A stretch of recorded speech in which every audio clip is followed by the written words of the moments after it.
Welcome back, beautiful tri-state area. You're listening to a moment of Zen right here on 710 WOR, the voice of New York, iHeartRadio. I'm your host, Zen Sams. Coming up in our PoliticGal segment, brought to you by Bice Cucina, we're featuring Catalina Lauf, a passionate American, former Republican nominee, Defense of Freedom PAC advisor at Begin Health, which is a kids' health startup. Now, Catalina was born and raised in Woodstock, Illinois, and is one of the youngest appointees to the executive branch, serving as a special advisor to the U.S. Department of Commerce. Parental and education rights have always been at the forefront of her campaigns. She promotes school choice and education for all, bullishly addresses the woke curriculum, pushback against critical race theory, and hypersexualization of our youth. Today, she's here to chat LGBTQ ideologies, how some of those ideologies are being pushed on children, and what Americans need to know about how Western Europe is protecting children from gender ideology. Welcoming now to the show is Trailblazer Catalina Lauf. Welcome to the show, Stunner. Thank you so much for having me on. Absolutely. Let's jump right in. So, bear with me as I set the tone here, okay? So, while Eastern Europe finally woke up and realized the damage and are now walking back and peeling back some of their laws, changing their care model for youth seeking assistance to change their gender, on the contrary, the United States is pushing forward with the very practices that have caused European officials to have grave concerns. Okay, so American public schools currently play a major role in convincing students that sex and gender are mutually exclusive, that children choose their gender, and that some children are born in the wrong body. Why should this matter to us? Well, okay, so let's go back. Bear with me a little bit more.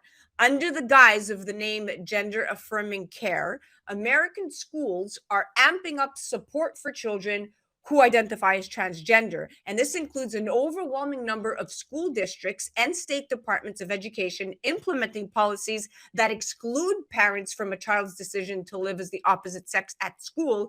And in one extreme case, a school district worked with a gender clinic to transition children behind their parents' backs. What do you say to all of this? And how can we as parents reclaim our control?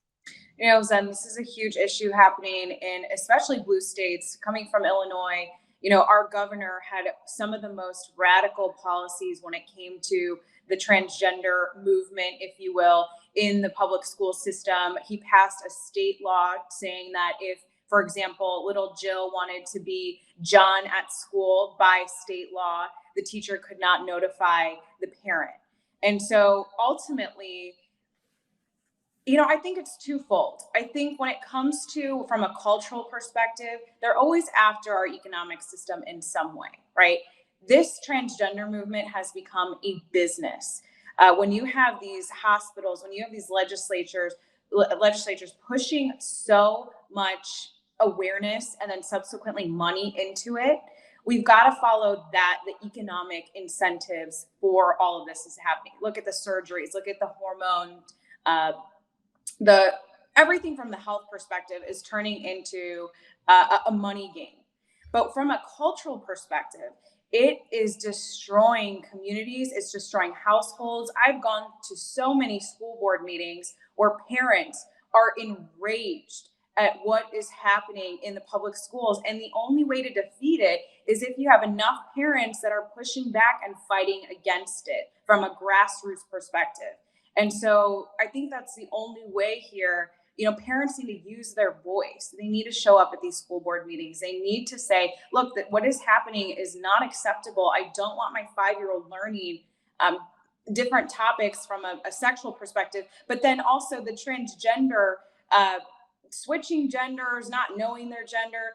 This should be, it should be outlawed, frankly, from the public school system. Yeah, it doesn't belong in the public school system, and pride is not for children. And one example of a lesson learned is England. UK's National Health Service found most youths identifying as trans are going through what they call a transient phase. And as a result, the National Institute of Health restricted gender transition treatments for children under 18, and restricting puberty blockers for minors to clinics controlled by medical doctors helps now ensure that the children receive holistic medical care, including psychiatric care, and that the medical side effects of puberty blockers are considered. And in 2022, the UK's National Health Service closed a clinic called Tavistock, and it's the world's largest pediatric gender clinic due to poor evidence and its care model putting basically young people's mental health at risk. And the clinic is now facing a class action lawsuit from as many as 1,000 former parents and patients. So it's you're right, destroying communities and destroying households. Now, I'd love to get your perspective on this. A biology teacher at Newton North High School in Massachusetts was also in charge of their To Be Glad events back in April of this year. And teachers were invited to sign their classes up for 3 events.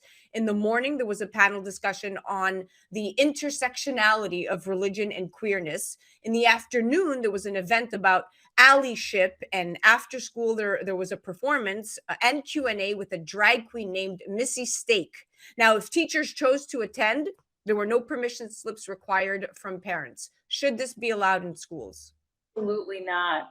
Absolutely not. What happened to just teaching basic reading, science, and math? Now all of these teachers are so woke. A lot of them are young millennial teachers that have been indoctrinated on their own in college and universities, and now they're putting that on little kids. And again, the only way to fight that is to look, these teachers should be fired.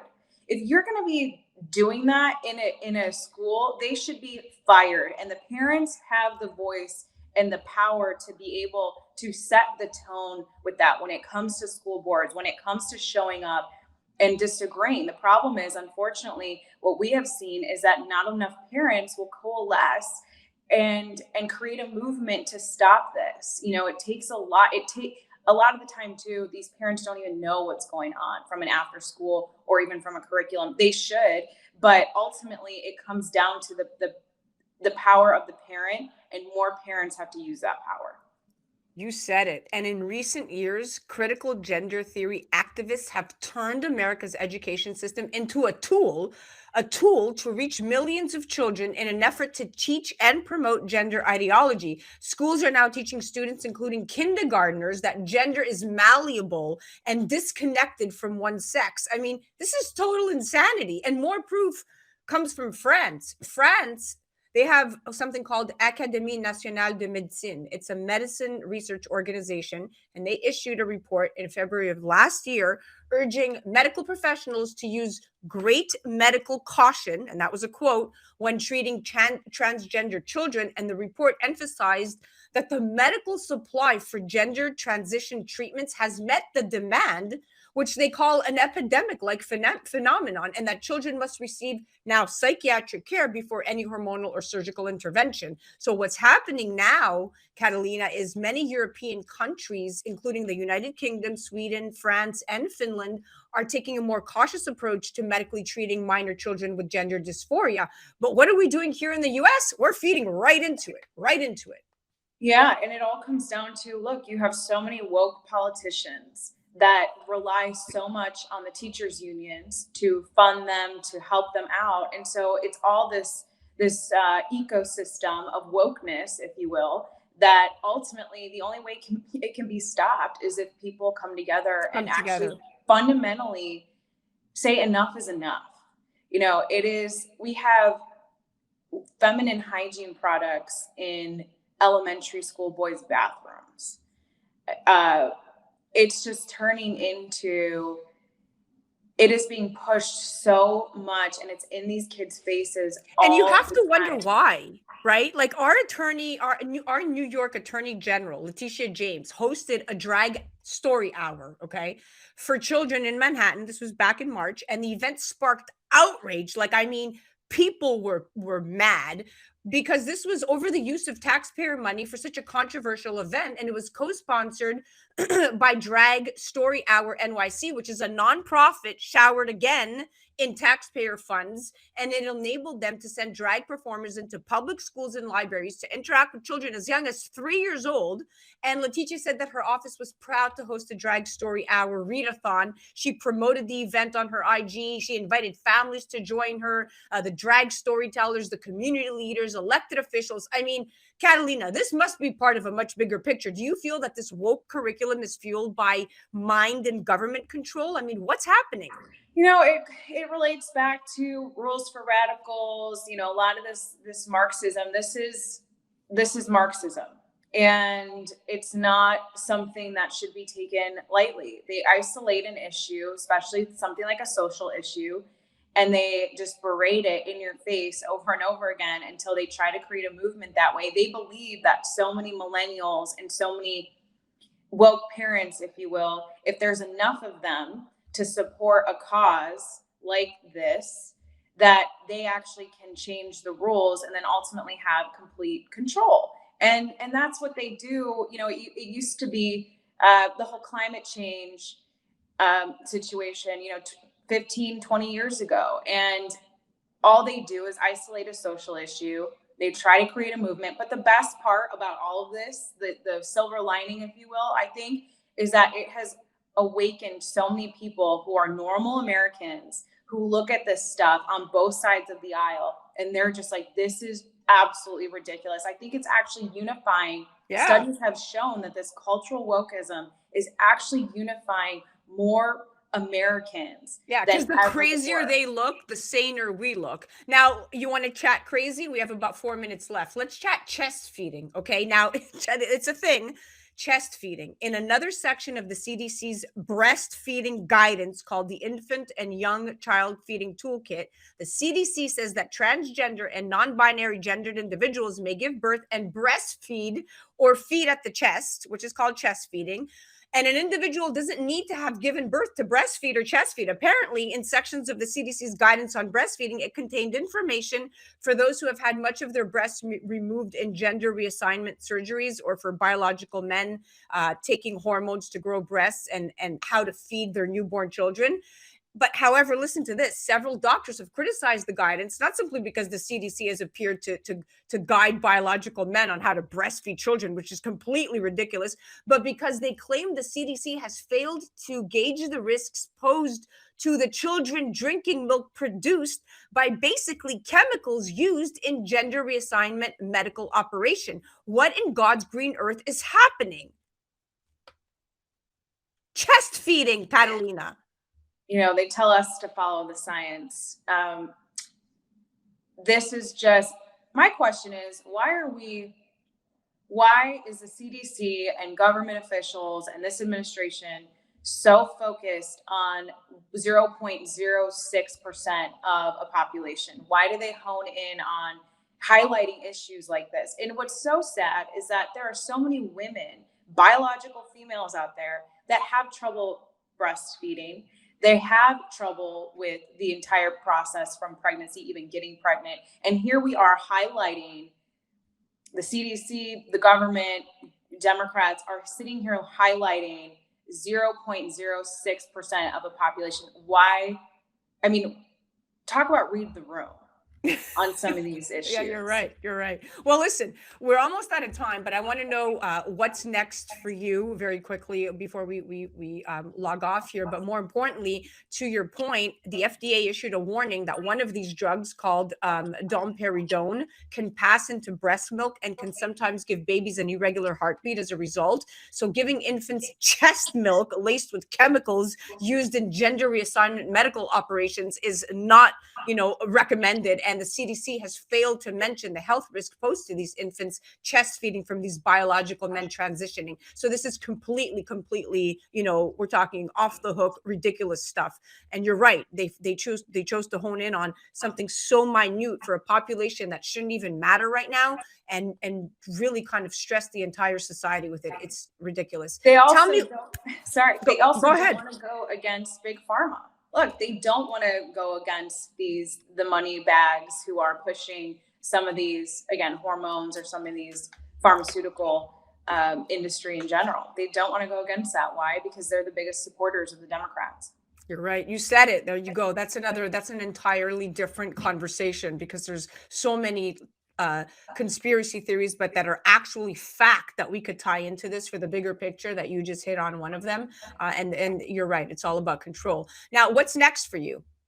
Right now, I'm focusing on helping other candidates, both on the Senate side and congressional side. So we have a few. The Defense of Freedom PAC is a PAC that I've launched to help these freedom-loving, individual liberty, economic, free market enterprise economic system, people who are really passionate about our founding values. I help support them. They need the support all across the country.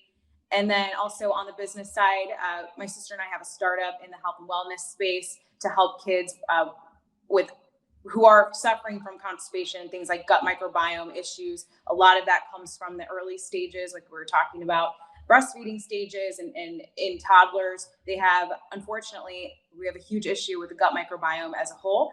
My sister and I are disrupting that space and helping individuals take that their own health and wellness in their own hands and to not be reliant. We're focusing more on preventative than just putting a band-aid over something. So really passionate about that as well. So have my hands in a couple little things, but ultimately I just love this country so much. I'm incredibly passionate about changing things, changing the woke culture, and just restoring sanity in our country. And I hope to be a small voice in helping that. Well, you sure are, and you've done your part so far. Thank you so much for coming on. It was a pleasure chatting with you. Thank you. Absolutely. Guys, do check her out. She's incredible. That was our PoliticGal segment brought to you by Bice Cucina, featuring the incredible, the beautiful, the super talented Catalina Lauf, a passionate American, former Republican nominee. And of course, you can check her out directly on the gram at Catalina Lauf. You're listening to A Moment of Zen right here on 710 WOR, the voice of New York, iHeartRadio. We'll be right back after this.